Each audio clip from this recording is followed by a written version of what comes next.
only missed one payment. I only missed one payment. You ain't gonna give me no break? You got your little girl with you too? I do. Please.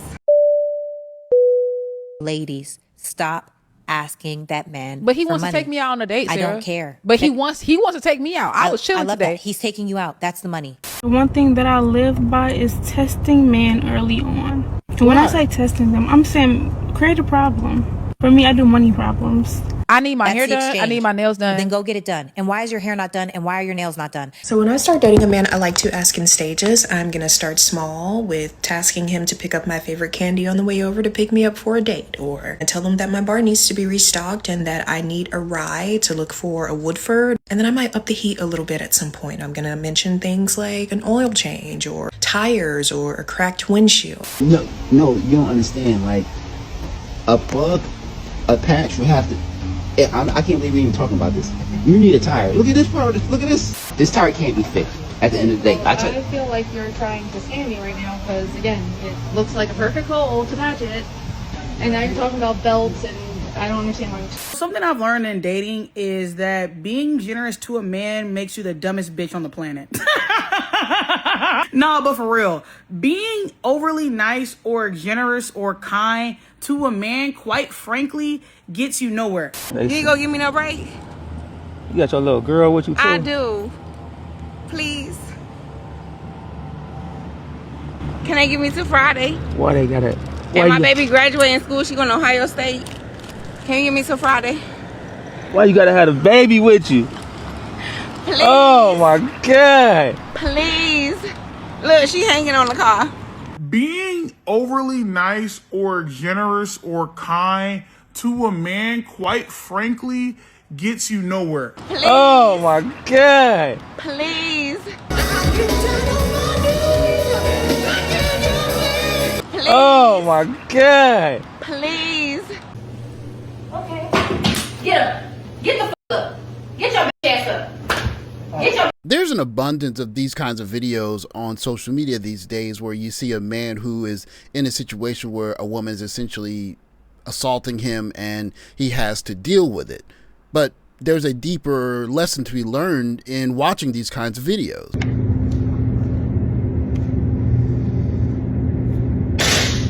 She's mad because I didn't take her to a Mexican restaurant. Tried to go to take a nap. I work third shift. I just literally took my clothes off to go to bed. She came up there yelling and shit. I basically just laughed her off and made her more mad, I guess. She threw the drink bottle back of my head. She threw it again. It's only so much in my tank. When I pushed her, she was grabbing on me. That's why I got this cord. Hey, Summer, this guy right here. First of all, I'm your daddy. This guy right here, he have a lot of money. And when you grow up, we don't spend it all. In internet slang, a simp is someone, usually a man, who shows excessive attention, devotion, or deference to another person in the hopes of winning romantic or sexual favor. The issue with how the word simp is used is that it is weaponized against men who treat their women with respect. Punch in my face, try to kick me down the stairs multiple times, threw me over the banister. Do you have any injuries? No. And then did you hit him at all? I mean, I tried to, but I mean, he's a grown man. What do you mean by you tried to? Based on her story, based on your story, she's the primary physical aggressor. Antonio here is going to take the baby for you, okay? Antonio, you so f***ing stupid. He beat my ass and I go to jail. Are you dead ass serious? This is him walking off, choosing them over us because he don't want to live in a hotel. Sell out. While my daughter is here sticking by my side with all my stuff out here. And we have an Uber coming to take us to a hotel. He chose them. I understand he doesn't want to go through the struggle. But for him to not come out here and check on his mother and his sister, whatever. Keep that same energy. They don't care about us. Transmission went out on this car. I have an 8-year-old type 1 diabetic. It's okay. Our Uber is on the way. You see how they don't care? This is a very unfortunate situation. I am not heartless, so I will 1000% admit that it's very sad, especially for a young girl to be in this kind of situation. But as I've been on this planet for as long as I have been, one of the things I had to unlearn is looking at relationships through the prism of love. That's what we're taught, that if you love hard enough, or if you have love, that love is going to fix things. But the more that you live on this planet, you understand, especially in intimate relationships, love is not what powers relationships. That young boy was able to walk away from this. This young girl cannot. In effect, it is leverage that is more important than love in modern relationships. If this young girl could have gone into that house with her brother, I could imagine she would have done so, but she's not allowed to do it. And the mother is interpreting her continuous presence with her as loyalty, when it's really just not having any leverage over her mother. And her mother doesn't like the fact that her son has the leverage to go and live somewhere else that's more convenient, safe, cleaner than what she's able to. And she perceives that as being disloyal instead of what it really means. He has leverage. Look at what the fuck you on. You being weird, bro. Give me my son. Today is my day to have him. Just dance. Sunday you haven't Thursday through communicated. Sunday. I don't have to. Give me my kid. He wasn't even with you. And you don't even follow the paperwork. Give me my son. I just paid you child support already. Give me my kid. Give me my kid. It's not about none of that. Give me my kid. Give me my kid. It's not about Do you that. want to come with me? I know. Come on. Do your daddy He be want to leaving- come with me. do Look he at be this. leaving you at home by yourself? Exactly. Exactly. Exactly. Exactly. No, listen, What? it's fine. Look, You with him? what? Do he leave you by yourself? No, I want to go with Dad. Exactly. I'm fighting, bro. I'm fighting on Jesus. They It's know. even Sunday already. Right. Can you let my son go? Please. Thank you. So when Let you me go with him, Let me he go. don't leave you by yourself. You in the leave house him. with them You kids? left him with her. I don't know. Where? She gave me $6. So I was hoping you could, Yeah, we cover. For those of us like myself, and I consider myself very fortunate for this, that we're able to grow up in a loving family that had stability, we can have a blind spot when we think that love can fix everything, that the holidays come around or the birthdays come around or special times come around and you put on a suit or you open some Christmas presents and it's like good old times, like you might see on some kind of family television show. But what we're seeing now on the internet is that there are large, and I mean large number of kids growing up in situations where it's very easy for people like myself to have a blind spot where the love of family doesn't really make everything smooth and all right. You don't have these happy Easters and Christmases and birthdays. You just have strife, and that's what you get used to. And so the idea that love is going to make things better gets replaced with the idea of when do you have leverage? We saw two boys in consecutive videos basically understanding the precise moment where they held leverage and they exercised it. Of course, this also means that those were particular points where the mothers did not have leverage and they framed it in a way where it's either disloyalty or you are trying to plot behind my back, instead of realizing that that's a kid who understands very astutely that it's not about love in these kinds of situations. It's about leverage. The f you do that for? It's Michael Mom, Joe. She a f dope fiend.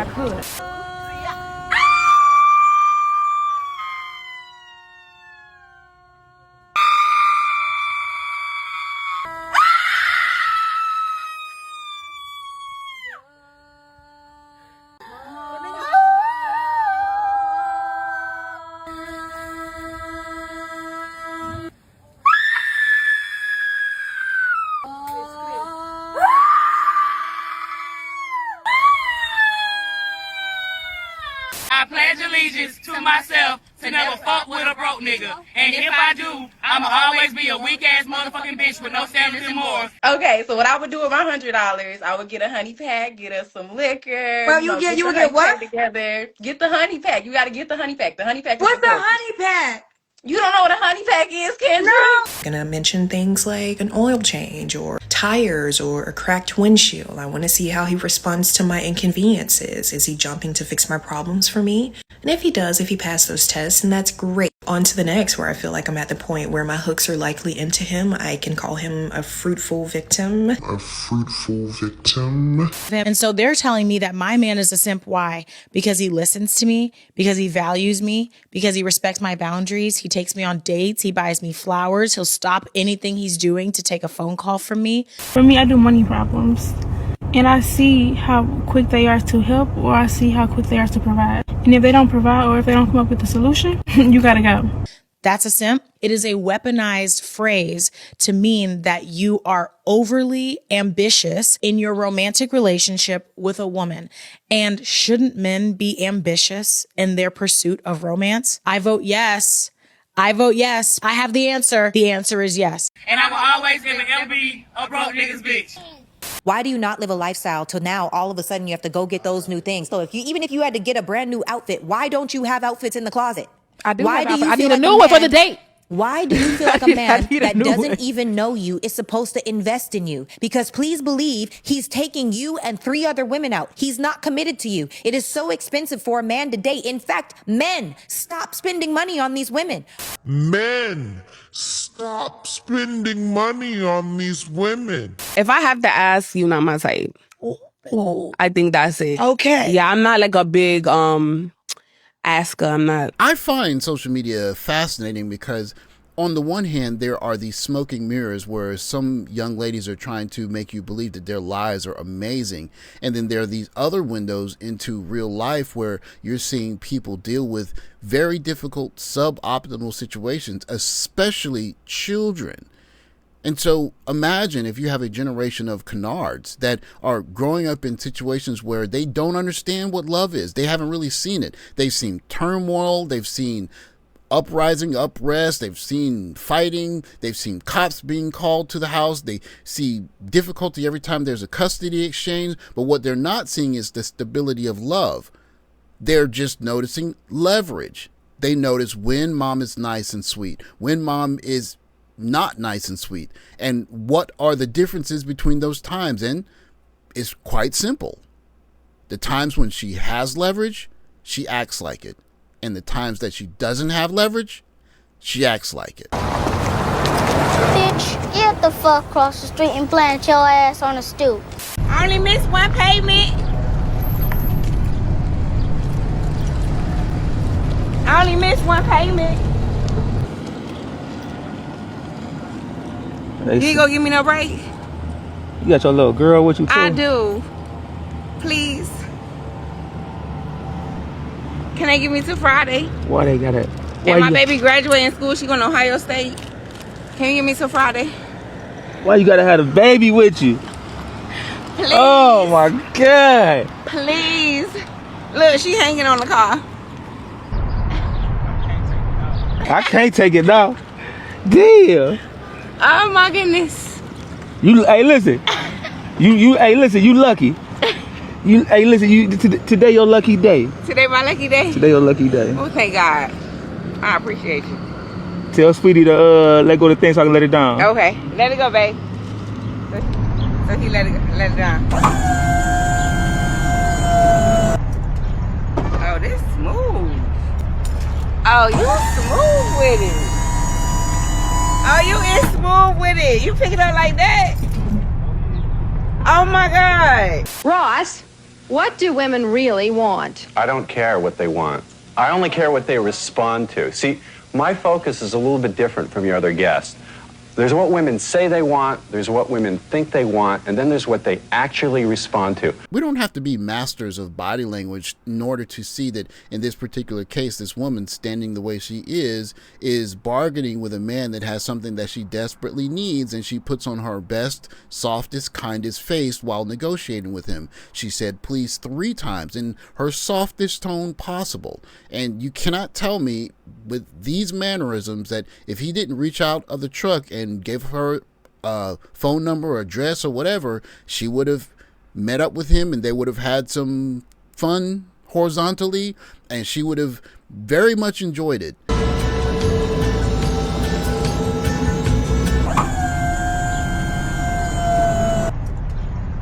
this. Oh, you smooth with it. If you're a member of this younger generation and all you've known in terms of your parental structure is this kind of manipulation where mom wants to get resources and keep you away from dad, and dad has to fight through the courts to get time with you, and when he's not with you, mom is essentially filling your head with how he's not a good person, what you grow up understanding is that it's not about love, it's about leverage. And so the best thing you can do is be in a position where you have leverage. If you're the daughter of this woman here, what she learned from this is when mom doesn't have leverage, that's when she's the nicest. And when mom has leverage, she's not the same person. I can't speak for her specifically, but if you look at social media, it will tell you essentially you shouldn't be nice to a man at all. But it's very interesting when certain women want to date certain types of men. They're on that treadmill running. What it tells young kids, if they're just studying flat out behavior, is not love that matters. It's leverage. And I think for guys going overseas or just dating in different groups of people, dating out or whatever, one thing that's always important to understand is that you need to have some point of leverage in that relationship, something that she wants, something that you can negotiate with. And once you lose that, the dynamics of the relationship change naturally. Now, it could be wealth, it could be the way she feels when she's around you, it could be the fact that you're in really good shape.